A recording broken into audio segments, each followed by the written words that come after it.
সূরা ইনশিরার মধ্যে বলছেন আলাম নাশরাহ লাকা সাদরাকা ওয়া ওয়াদা'না আনকা ওযরাক الذي أنقض ظهرك ورفعنا لك ذكرك فإن مع العسر يسرا إن مع العسر يسرا فإذا فرغت فانصب وإلى ربك فارغب আল্লাহ পাক রব্বুল আলামিন তার হাবিবকে ডেকে ডেকে বলে আমার হাবিব আলাম নাশরাহ লাকা সাদরাক আমি কি আপনার বক্ষকে প্রশস্ত করে দেইনি আল্লাহ রাব্বুল আলামিন তার হাবিব মুহাম্মদ সাল্লাল্লাহু আলাইহি ওয়াসাল্লামকে বলছেন হে নবী আলাম নাশরাহ লাকা সাদরাক আমি কি আপনার বক্ষকে প্রশস্ত করে দেইনি আমি কি আপনার যে বক্ষ অর্থাৎ সদর সেটা কি খুলে দেইনি উন্মুক্ত করে দেইনি আল্লাহ তাআলা এখানে প্রশ্ন করছেন প্রশ্ন কয়েক রকম হয় আল্লাহর প্রশ্নটা নবীকে কেমন ভাবে করলেন যেই প্রশ্নের উত্তর শুধুমাত্র হ্যাঁ আসবে না আসলে প্রশ্ন এরকম হয় তুমি কি যাবে হ্যাঁ নাইলে না দুটো উত্তর আসে তাই না আর আল্লাহ তাআলা নবীকে এমন এক প্রশ্ন করলে যার উত্তর না আসার সম্ভাবনা নেই শুধু না আসলে হে নবী আমি কি তোমার বক্ষকে প্রশস্ত করে দেইনি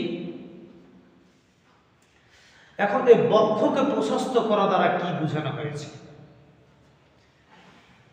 বক্ষকে প্রশস্ত করার একটা অর্থ মুফাসসিরিনে কেরাম বলেন নাসরাহ সিন রাহা সারাহ শব্দ থেকে এসেছে এই শব্দের অর্থ হচ্ছে উন্মুক্ত করা কি করা উন্মুক্ত করা বক্ষ সাধারণ মানে বক্ষ বুঝি আমরা এই অংশটাকে বুঝি কোনটা এই যে এটা সাদর বুঝে থাকি এটা প্রশস্ত করে দেওয়া কল্যাণের জন্য প্রশস্ত করে দিয়েছেন কার বক্ষ রাসূল সাল্লাল্লাহু আলাইহি ওয়াসাল্লামের বক্ষ এখন দেখেন এর অর্থ কি এর তাৎপর্য কি মুফাসসিরিনে কেরাম কয়েকটি তাৎপর্য ব্যাখ্যা করেছেন তার মধ্যে এক নম্বর তাৎপর্য এবং ব্যাখ্যা হচ্ছে রাসূল সাল্লাল্লাহু আলাইহি ওয়াসাল্লামের বক্ষ তথা অন্তরকে জ্ঞান দ্বারা পরিপূর্ণ করে দিয়েছেন সুবহানাল্লাহ জ্ঞান দ্বারা কি করে দিয়েছেন ভরে দিয়েছেন দ্বিতীয় নম্বর অর্থ হচ্ছে তত্ত্ব তৃতীয় নম্বর অর্থ হচ্ছে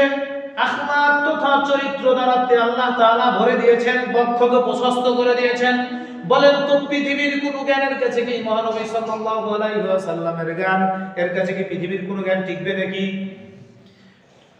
পৃথিবীর কোন চরিত্র রাসূল সাল্লাল্লাহু আলাইহি ওয়াসাল্লামের চরিত্র ধারে কাছে যাইতে পারবে নাকি পৃথিবীর বিষয় সম্পর্কে জ্ঞান সম্পর্কে তাত্ত্বিক জ্ঞান সম্পর্কে ইহজাগতিক এবং পরকালীন জ্ঞান যে আল্লাহ তাআলা নবীকে দিয়েছেন এই জ্ঞান কি আমাদের কারো ধারে কাছে যাবে নাকি রাসূলুল্লাহ আল্লাহ বলছেন আলাম নাশরাহ লাকা সাদরাক হে নবী আমি কি আপনার বক্ষকে প্রশস্ত করে দেইনি অর্থাৎ আপনার অন্তরে হিকমত জ্ঞান এবং ইলম দ্বারা কি পরিপূর্ণ করে দিয়েছি না আপনার অন্তরে কি আপনার মধ্যে কি চরিত্র দ্বারা আমি পরিপূর্ণ করে দিয়েছি না হে নবী মানুষ যদি তোমাকে চরিত্রবান না মানে মানুষ যদি তোমাকে চরিত্রবান না মনে করে পৃথিবীর কেউ যদি রাসূলুল্লাহকে চরিত্রবান না মনে করে তবু আল্লাহ তাআলার আশা যায় না কারণ আল্লাহ তাআলা কোরআনের মধ্যে তার নবীর চরিত্রের ঘোষণা দিচ্ছেন ওয়া ইন্নাকা লাআলা খুলুকিন আযীম হে নবী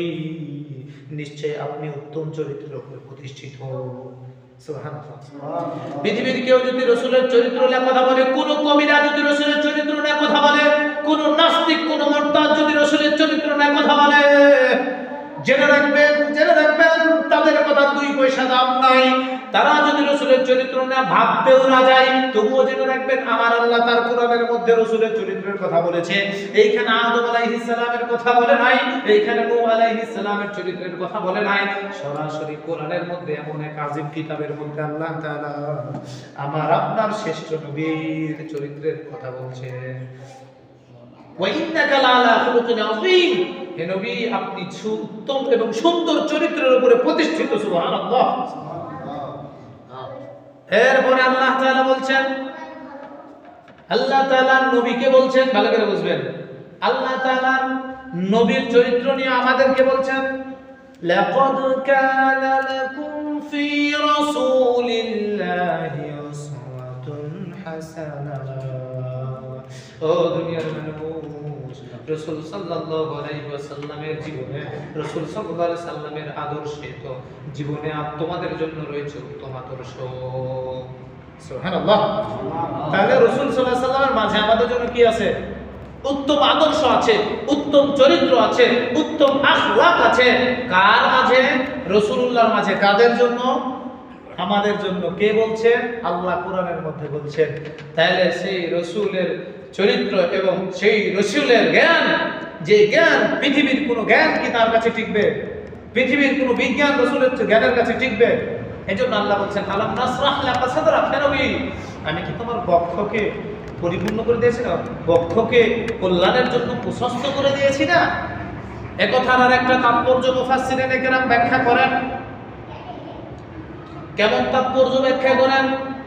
মুফাসসিরিনে কেরাম বলেন, আল্লাহ রাসূল সাল্লাল্লাহু আলাইহি ওয়াসাল্লামের বক্ষ প্রশস্তর একটা অর্থ হচ্ছে সাবতে সিনা তথা সিনা চাকের কথা বলা হয়েছে এখানে। বক্ষ বিদীর্ণ করা অর্থাৎ ফেড়ে দেওয়া, ওপেন হার্ট সার্জারি। আমরা জানি রাসূল সাল্লাল্লাহু আলাইহি ওয়াসাল্লামের কি বুক চিরা হয়েছিল, ওপেন হার্ট সার্জারি করা হয়েছিল। আপনারা জানেন না? রাসূল সাল্লাল্লাহু আলাইহি ওয়াসাল্লামের জীবনীতে বিশুদ্ধ রিওয়ায়াত মতে 2 বার সিনা চাক করা হয়েছিল।